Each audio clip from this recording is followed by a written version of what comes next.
Cream பார்த்தீங்களா எவ்வளோ ஃப்ரோசனாக இருக்குதுன்னு, இருந்தாலும் விடமாட்டேன் வாடா உன்னை அப்படின்னு சொல்லிவிட்டு நானும் பீட் பண்ண ஸ்டார்ட் பண்ணிட்டேன். கேக்கும் அப்படி தான் ஆவி பறக்க பறக்க கட் பண்ணி வச்சு ஆற வச்சு அசம்பிள் பண்ண வந்தாச்சு. நானே ரொம்ப நாளுக்கு அப்புறமா என் ஃப்ரெண்டு வீட்டுக்கு போயிருந்தேன். அங்கே போய் கொஞ்ச நேரத்துலேயே ஒரு ஃபோன் கால் வந்தது, எனக்கு கேக் வேணும் அப்படின்னு சொல்லி. ஓகே நான் பண்ணி கொடுக்குறேன் அப்படின்னு சொல்லிட்டேன். அப்போவே வந்துட்டு என் ஃப்ரெண்ட் முறைக்க ஆரம்பிச்சிட்டா, நீ போறியா அப்படின்னு சொல்லி. சரி நான் கொஞ்சம் லேட்டாக போகலான்னு இருந்தேன், இப்போ கொஞ்சம் நேரமே போய் அவங்களுக்கு பண்ணி கொடுத்துட்றேன் அப்படின்னு சொல்லி சொன்னேன். இல்லை நீ இங்கே இரு, நான் கேக்குக்கு நானே பணம் கொடுத்துட்றேன் அப்படின்னு சொல்லி சொன்னான்.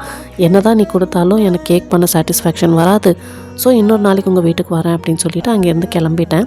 வர வழியில் வந்துட்டு பட்டர்ஸ்காட்ச் க்ரஷ் வாங்கிக்கலாம் வீட்டில் இல்லைன்னு சொல்லி வாங்க வந்தேன். பட் எல்லா க்ரஷுமே அந்த கடையில் இருந்தது, பட்டர்ஸ்காட்ச் மட்டும் எனக்கு கிடைக்கல. பட் ஸ்ப்ரிங்கிள்ஸ் நிறையா கிடச்சிது.